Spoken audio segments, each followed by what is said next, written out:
Hello बच्चों, आज हम कंप्लीट करेंगे अध्याय 2 संक्रियाएं, जिसमें आज हम पढ़ने वाले हैं गुणा एवं भाग के बारे में।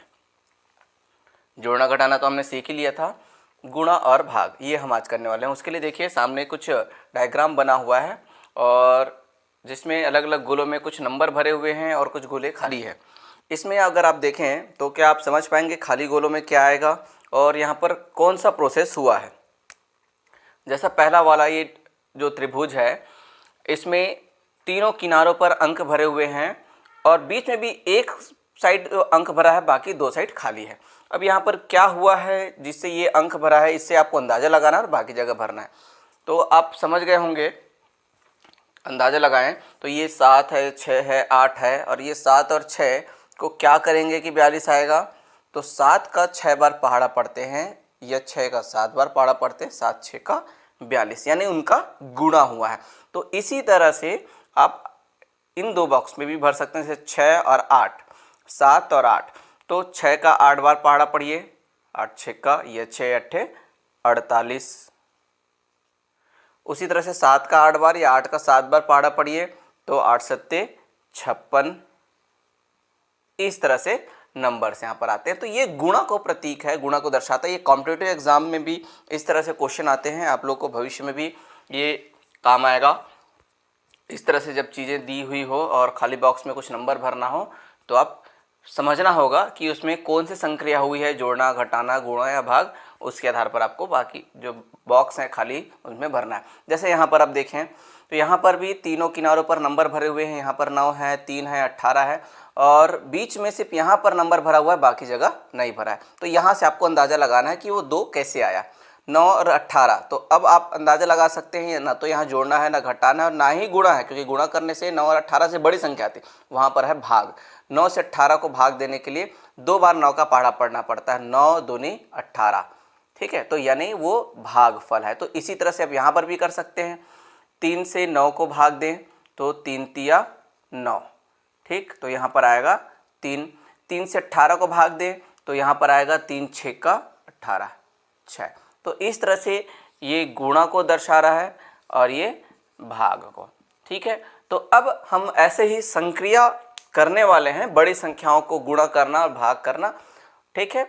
तो वो देखते हैं किस तरह से आप बड़ी संख्याओं का गुणा और भाग करेंगे। ये एग्जाम्पल के रूप में था, इंटरेस्टिंग बनाने के लिए। और इस तरह से कुछ और उदाहरण भी आपके बुक में दिया हुआ है, आप चाहें तो उन सबको आप हल करके देख सकते हैं। अब आगे बढ़ते हैं और पहले गुणा की संक्रिया करके देखते हैं। छोटी संख्याओं का गुणा करना तो आपको आता ही है। यहाँ पर थोड़ी बड़ी संख्या दी हुई है और मेरे ख्याल से बहुतों बच्चों को ये भी गुणा करना आता ही होगा, पर फिर भी एक रिवीजन के तौर पर कर लेते हैं। जब भी ऐसा गुणा करना है हम इकाइयों से संख्या को लेकर चलते हैं, क्योंकि 58 का पहाड़ा हमको नहीं पता है। तो इकाई जो है 8 है, तो 8 का पहाड़ा पहले पढ़ेंगे, फिर उसके नीचे एक स्थान छोड़ के दहाई में स्थान है उस पर, और अगर 3 अंक का होता तो 2 स्थान छोड़ के सैकड़े के स्थान पर जो रहता उसका पहाड़ा पढ़ते। तो 8 का पहाड़ा 8 तिया 24 का 4 बचा 2, फिर 8 6 का 48 और 2 50 का 0 बचा 5, फिर 8 का 4 बार 8 चौक 32 और ये 5, ये हो गया 37, 3704। अब एक स्थान छोड़ देना है, तो इस तरह से हम निशान बना देते हैं ताकि हमको छोड़ने में आसानी हो, स्थान कन्फ्यूजन ना हो। 5 का पहाड़ा पढ़ते हैं, 5 तिया 15 का 5 हासिल आया 1, 5 6 का 30 और 1 31 का 1 हासिल आया 3, 5 चौक 20 और 3 23। तो इस तरह से ये आपका आंसर आया। अब इनको जोड़ते हैं हम, तो 4 और यहाँ पर कुछ नहीं है, तो 4 0 और 5 5, 7 और 1 8, 3 और 3 6, 2 का 2। तो इस तरह से 26,854 इसका आंसर है। तो मैं एक एग्जाम्पल और बताऊंगा आपको इबारती प्रश्न के माध्यम से, किस तरह से आप गुणा करें वो भी, और प्रश्नों को कैसे समझें। इबारती प्रश्न में भी आपको प्रश्न दिया जाएगा, उन प्रश्न में ऐसा कैसे पता चलेगा कि उसमें गुणा करना है, तो वो हम देखते हैं एक एग्जाम्पल के साथ।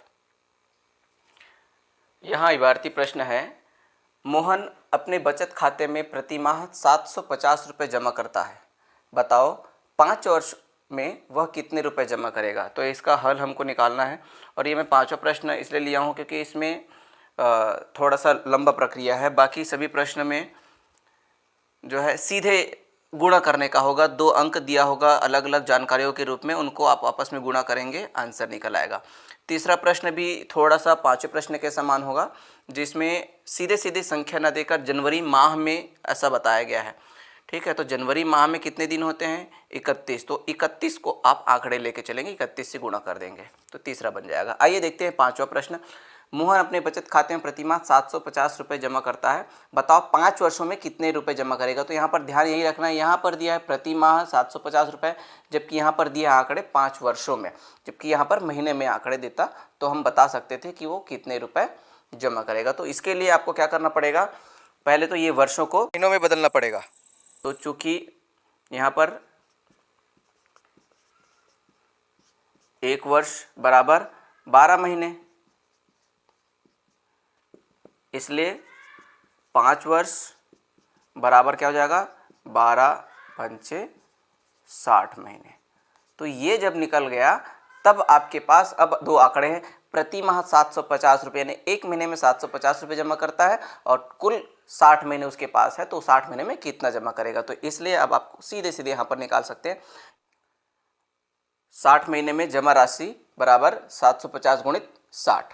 ठीक है, अब सीधे सीधे आप गुणा कर सकते हैं, शून्य वाली संख्या है इसलिए 6 शून्यम 0, 6 पंचे 30, 30 का 0 बचा 3, फिर 6 का 7 से गुणा करेंगे तो 6 सत्ते 42 और 3 ये हो गया 45, और ये वाला जो शून्य था इसको सीधे शून्य उतार दें। इस तरह से भी हम गुणा कर सकते हैं, क्योंकि ये जो शून्य है, शून्य का जब गुणा करेंगे तो जाहिर सी बात है शून्य ही आएगा। ठीक है, तो इस तरह से ये आया 45,000 रुपये। तो बस आप लिख दीजिए, अतः 5 वर्षों में वह 45,000 रुपये जमा करेगा। ठीक है बच्चों, तो ये हो गया इबारती प्रश्न गुणा से संबंधित। अब हम सीधे करते हैं भाग। अब हम देखते हैं भाग करना। तो भाग करना आपको छोटी संख्याओं को आता ही होगा। उस बीच एक नई चीज़ मैं आप लोग को बताना चाहूँगा, उत्तर की जांच करना। जब हम भाग करते हैं तो भाग के बाद जो भागफल और शेषफल आता है वो सही है या नहीं, उसकी जांच हम कैसे करें। तो उसके लिए एक सूत्र है यहाँ पर, जिसको शेषफल प्रमेय के रूप में भी जाना जाता है, आप बड़ी क्लासों में जानेंगे। अभी सिर्फ इतना जानिए कि भाज्य बराबर भाजक गुणित भागफल धन शेषफल ये होता है, जहाँ भाज्य क्या है, जिस संख्या को भाग देते हैं, भाजक क्या है, जिससे भाग देते हैं, भागफल जो भाग देने के बाद आंसर आया, और शेषफल जो नीचे शेष बचता है, ये सूत्र है। अब एग्जाम्पल के रूप में एक आध संख्या लेके चलते हैं। जैसे यहाँ पर 978 को भाग देते हैं 7 से। ठीक है, तो सीधे भाग दे रहा हूँ 7 से 978 को, तो ये 7 एकम 7 बचा 2, 7 को उतार दिए तो ये अब कितने बार जाएगा, 7 तिया 21, तो यहाँ पर बचेगा 6 शेष बचा। फिर उसके बाद 8 को उतारे, अब कितने बार जाएगा, 7 अट्ठे 56 और 7 निया 63, तो ये 8 में 3 गया 5 और ये कट। तो इस तरह से शेषफल आपके पास बचा 5, भागफल आया 139।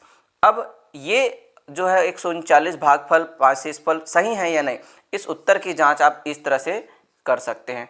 तो भाज्य क्या है, जिसको आप भाग दे रहे हैं, तो किसको भाग दे रहे हैं, 978, तो ये लेफ्ट साइड 978 आप लिख दीजिए, और राइट साइड इतना सा जो काम है उसका आंसर 978 आना चाहिए। तो सबसे पहले भाजक, भाजक यानी जिससे भाग दे रहे हैं, तो 7 गुणित भागफल 139 धन शेषफल, शेषफल कितना आया 5, तो इतने का गुणा करके उसमें 5 जोड़ देंगे तो 978 अगर आ गया तो हमारा उत्तर बिल्कुल सही है।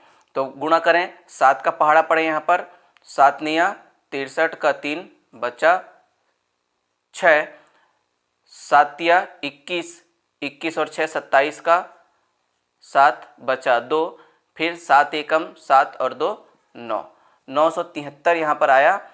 और उसके बाद उसमें 5 को हमको जोड़ना है शेषफल।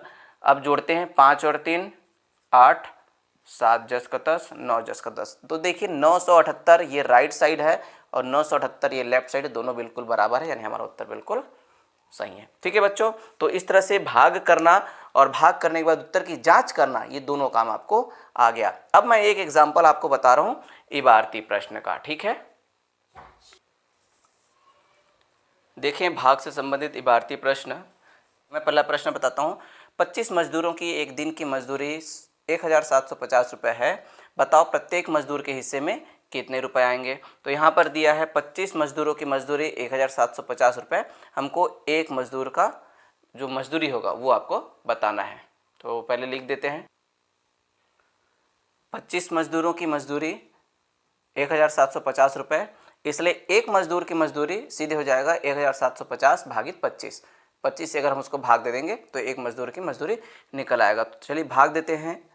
25 से भाग दिए 1750 को, तो 25 से 17 तो छोटा हो गया, पूरे को 175 को भाग देना पड़ेगा। 25 का पहाड़ा पढ़ें, नहीं पता है तो आप गुणा कर सकते हैं।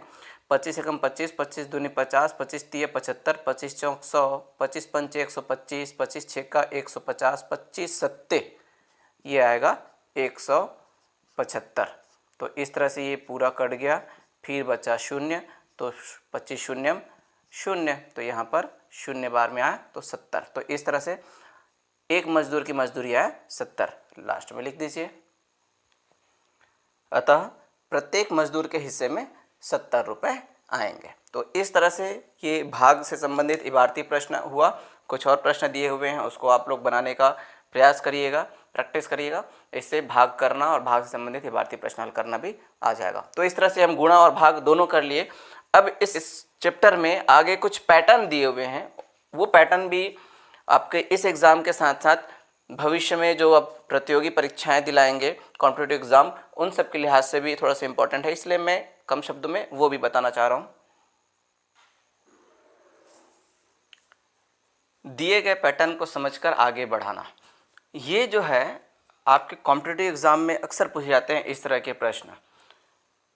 जैसे यहाँ पर दिया हुआ है, ये पहला, इसमें कुछ डायग्राम दिया है, चित्र दिया है, जिसको समझ के आपको आगे बढ़ाना। पहला और दूसरा चित्र के रूप से है, तीसरा संख्या के रूप में है। तो आप इसमें समझें, इसमें सिर्फ एक है, फिर उसके बाद इसके नीचे दो और लग गया है, इस तरह से ट्रायंगल बन गया है, फिर उसके बाद दो के नीचे तीन और लग गया है, तो ये इस तरह से त्रिभुज के रूप में आगे बढ़ते जा रहा है। तो अब आप आगे क्या करेंगे, तो जाहिर सी बात है, तीन नीचे है, फिर दो है, फिर एक है, तो आने जो क्रम है, पैटर्न है, उसमें क्या होगा, ये 4 हो जाएगा, ये 3,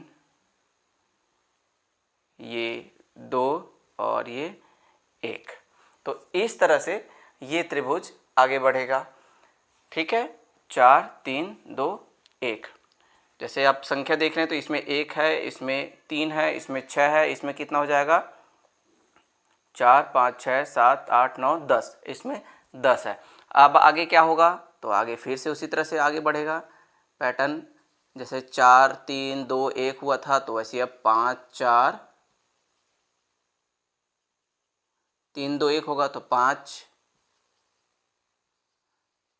फिर ये 4, फिर 3, फिर 2 और लास्ट में 1। तो इस तरह से यहाँ पर कितनी संख्या है, 1 2 3 4 5, 4 9, 9 और 3 12, 13 14 15। तो ये जो कड़ी है, इस तरह से सीरीज आगे बढ़ रहा है, पैटर्न आगे बढ़ रहा है। ठीक है, दूसरा देखें, दूसरा में यहाँ पर 1 है, फिर ये 4 है, फिर ये इस तरह से 9 है। तो इसमें देखें, जैसे वो त्रिभुज के रूप में आगे बढ़ रहा था, ये वर्ग के रूप में आगे बढ़ रहा है। ये त्रिभुज के रूप में आगे बढ़ते जा रहा था, ये वर्ग के रूप में आगे बढ़ रहा है। ठीक है, तो इसमें अब आगे क्या करेंगे, एक ही ब्लॉक दिया हुआ है, तो ये 3 है, 3 इधर से भी 3, इधर से भी 3, तो अब क्या हो जाएगा, इधर से भी 4 और इधर से भी 4। तो इस तरह से ये इसी चित्र को आगे बढ़ाता हुआ प्रतीत होगा। ये इधर से भी 4 और इधर से भी 4।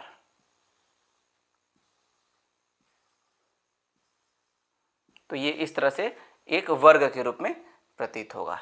ठीक है, तीसरा में देखें, यहाँ 1, फिर 1 धन 2, फिर 1 धन 2 धन 3, यानी संख्याएं जो आगे जुड़ती जा रही। पहले सिर्फ इसमें 1 था, इसमें 2 जुड़ा, अब इसमें 3 जुड़ा, तो अब जाहिर सी बात इसको हम आगे लिखेंगे 1 धन 2 धन 3 और उसमें जोड़ेंगे 4 को।